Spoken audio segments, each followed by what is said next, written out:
Okay, this is another video about stuff in Excel, I suppose. I'm going to show you how to make a data table with a macro. I'm irritated today because I got up and watched a show, and some woman on YouTube, I make all these videos, and she makes, some young kid makes 53 million US dollars from how to put her makeup on, and goes to this stupid show called Dancing with the Stars. I don't know if you've watched that show, that you should be even allowed to watch my videos, but here goes. So here's my video. Okay, so what we're going to do is show you how to make a data table, a simple one-way data table with multiple outputs. And on these multiple outputs, we could make it with a simple data table, okay? We could just select these and go to Alt D. Oops, it's loud here. I'm sorry, it's loud. I hope it's not too loud that it's destroying. It's getting loud. I'm going to stop it for just a minute. Okay, so you could go to that Alt DT and then put in simply a column input, no row input, and just put this in, and it does this, and then you'd have to put in the formulas. You have to make it either automatic or automatic accept data tables. The best way to do it is just click on the sheet. I've got the generic macros open, so we can press Shift Control P. Whoops! Oh, come on, shithead. Shift Control. Whoops! Oh, Shift Control P, and all the project IRL is all the same. So this is a kind of analysis on different tax effects things. Different financing. I'm not showing the inputs right now. I can't for various reasons. Okay, and we have different payback functions. You can look at the payback function and see how we did that. Now, if you wanted to do this in a different way, what you could do is start with the column. Okay, so the first thing we'd better do is name some ranges. So Shift Control F3, name this. Name the starting column, so let's put start column, and then let's put the start row,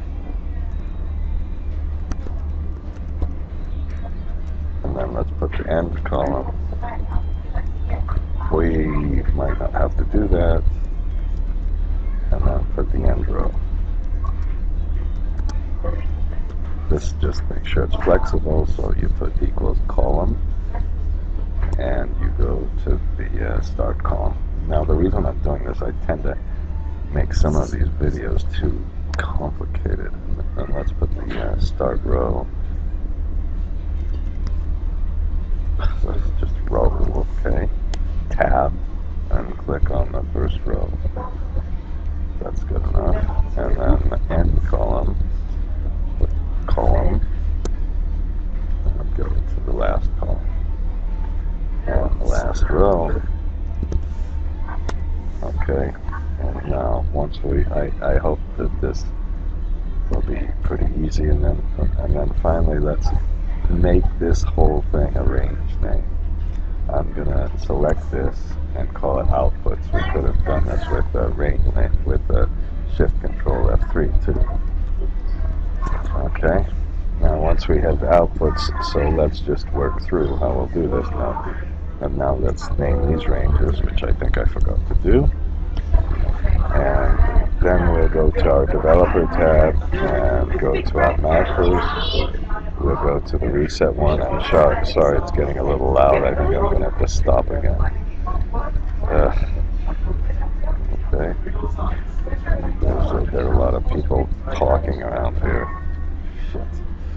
Well, I'm going to continue. Maybe they'll not talk so loud, and why people have to project their voices so much, I never quite understand. Okay, so let's make a table again. And then for this table, let's begin and go around. What we want to do is go around the rows. So we put 4 row course, have to get used to this. A row start to range, and then put row ends. Okay. And then the first thing we have to do is assign range scenario number. Okay. And to make sure that you do this correctly, just is up here, the scenario number is, I put NO, so I did it wrong as usual. I just had somebody in my class who would never make this kind of mistake. Sunday, just would never ever make this kind of mistake. Equal count. How's that? So let's start with count equal 1, and then we can of course increment the counts. Okay, some more people screaming over here. And then the next thing we have to do is go the opposite way. And in our columns, we have to somehow, we can put 4 column equal range, and we'll put the column start. I hope to range, so you always have to just get used to simply putting the things in column n. Okay, and then for range column equal, and then of course I forgot to put the on purpose this in. Now this would be after we don't want to count till after this. And then we put cells. Now what we want to do is start putting the row. We want to put this, comma, column, and then we put this. And then we put equal range output. And this time the range output, remember, had one row, so you put equal cells, dot cells, and you put 1 row in, and then you put the column. Okay, so this will, we will go around and around. Now, of course, this range, yeah, no, this is right. That was right. What did I do wrong? And then we put next call, and finally we have to do next row. Not do. I don't know why I said do. That's a ridiculous word. Okay, so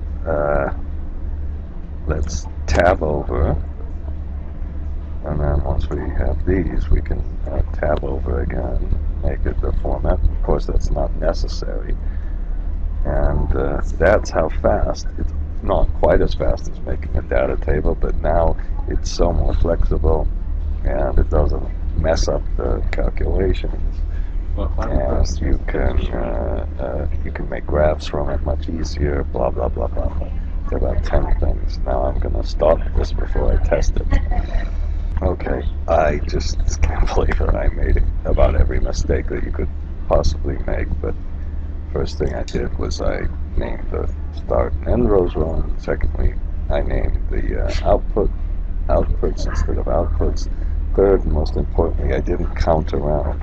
This, when you make a cells with a range name, you just have to count from 1. You can't just use the regular old row counter.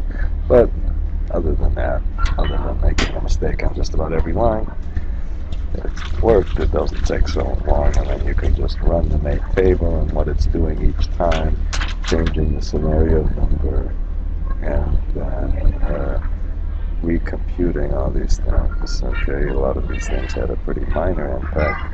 There's one that had a big impact, and we're finished, I think. I'm finished with the video.